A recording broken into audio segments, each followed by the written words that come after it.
ஹரே கிருஷ்ணா. நம்ம நாராயணியத்தில் ராசக்கிரீடை 5ன்ற தசகம் 69வது தசகத்தில் இருக்கும். அதில் 2 ஸ்லோகங்கள் வரைக்கும் பாஷ்யம் பார்த்துருக்கோம். இதில் 3வது ஸ்லோகத்தை இப்போ பார்க்கலாம். வாசுதேவ தவ பாசமான் இஹ ராசகேளிரசௌரபம் தூரதோபி கலு நாரதாகதிதம் ஆகலய்ய குதுகாகுலா வேஷபூஷண விலாச பேச்சல விலாசினி சதசமாவிருதா நாகதோ யுகபதாகதா வியதி வேகதோத சுரமண்டலி. அப்போது சுரர்னா தேவர்கள். அப்போ தேவர்களுடைய அந்த கூட்டமே அப்போ வந்தது. எதுக்கு வந்தது அதை இப்போ பார்க்கலாம். வாசுதேவா, இந்த உலகத்தில் யமுனை கரையில் பிரகாசித்த உம்முடைய அந்த ராசக்கிரீட வைபவம் இருக்கே, அது பற்றி வெகு தூரத்துலேருந்து நாரதர் சொன்னதை கேட்டு உடனே உற்சாகத்தோட வேஷம் பூஷணம் சிருங்கார சேஷ்டை இந்த அழகுமிக்க ஸ்திரீகள்லாம் தேவர்கள் குலாம் சூழ சொர்க்கலோகத்துலேருந்து ஒன்று கூடி ஆகாசத்துலேருந்து வந்து சேர்றா. எதுக்கு?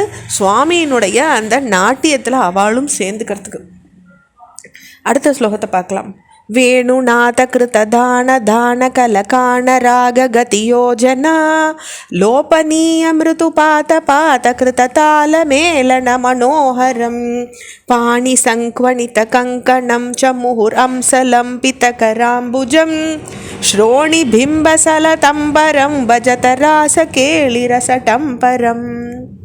இந்த ராசக்கிரீடையினுடைய ஸ்லோகங்கள்லாம் பார்த்தா அதுவே நடனம் ஆடுற மாதிரி இருக்குது.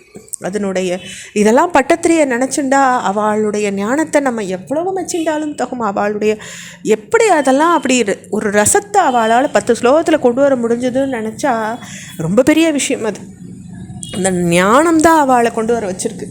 அப்போ இந்த பாடலில் என்ன சொல்கிறார்? வேணுநாத கிருத்த தான தான. அப்போ வேணுநாதத்தினுடைய மெட்டை அனுசரிச்சுண்டு வாய்ப்பாட்டின் ராகமும் கூடி மனசை கவர்ற அழகான மெதுவான காலடிகளினுடைய வெய்ப்பால் தாள மேளனத்தோட கைகளில் ஒலிக்கிற வளைகளுடைய கிங்கிணி சத்தத்தோடு எசைஞ்சுண்டு அடிக்கடி தோள்களில் வைக்கப்பட்ட கர கமலங்களாலையும் இடையில் அசைகிற ஆடையாலையும் கோலாகலமாக விளங்கின அந்த ராசக்கிரீடையை இப்போ நம்ம தியானிச்சுப்போம்னு பட்டத்திரி இந்த பாடல்லாம் அழகாக விவரிக்கிறார். அடுத்த ஸ்லோகம். ஸ்ரத்தயா விரசிதானுகான கிருத தார தார மதுரஸ்வரே நர்தனேத லலிதாங்கஹார லுலிதாங்கஹார மணிபூஷணே சம்மதேன கிருத புஷ்பவர்ஷமலம் உன்மிஷத்விஷதாம் குலம் சின்மயே த்வயி நிலீயமானமிவ சம்முமோக சவக்து கூகலம்.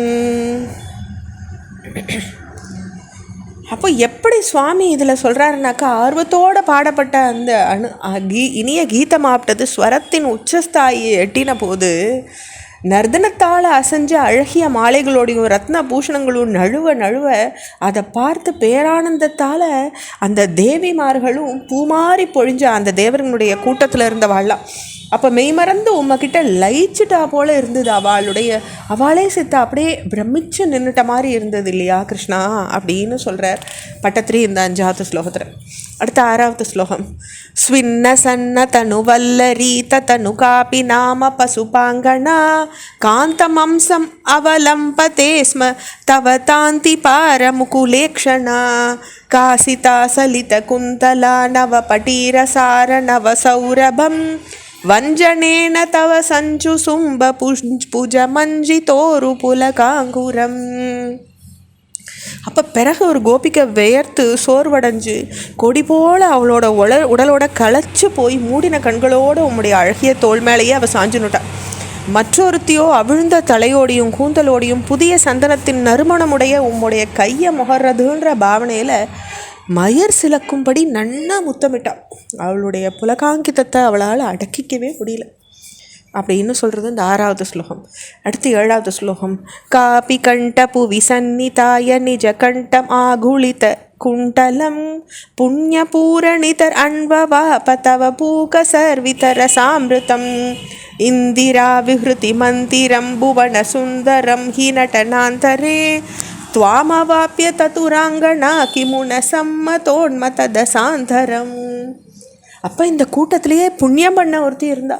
அவள் குண்டலங்கள் அசைகிற உம்முடைய தன்னுடைய கண்ணத்தை கண்ணத்தோடு ஒட்டி வச்சுண்டு நீர் மென்ற தாம்பூல ரசமான அந்த அமிர்தத்தை பருகினான். இந்த தாம்பூல ரசத்தை பருகிறத நம்ம வேற ஒரு இடத்துல பார்த்துருக்கோம். எப்படின்னா, தேவி ஆப்டவ காளிதாசருக்கு அந்த தாம்பூல ரசத்தை கொடுத்தோன்னு தான் பேச முடியாதவும் அவர் பேசி கவி பாடினார்னு நம்ம பார்த்துருக்கோம். அப்போ இந்த இடத்துலையும் கிருஷ்ண பரமாத்மா தன்னுடைய கோபிகைகளோட அந்த வேலையை நடத்தி காமிக்கிறார். லக்ஷ்மி தேவியான லீலாகிரகமான உம்முடைய புவன சுந்தர திருமேனியை அடைஞ்சு ஆனந்த பித்து ஏறின அந்த கோபிகைகள் எந்த விதமான ஆனந்த நிலையத்தை அனுபவிக்கலாவா? மிச்சம் வைக்கிறதுக்கு ஏதாவது ஆனந்தம் இருந்துதா அப்படின்னு கேட்குறார் பட்டத்திரி. தொடர்ச்சியை அடுத்த பகுதியில் பார்க்கலாம். ஹரே கிருஷ்ணா.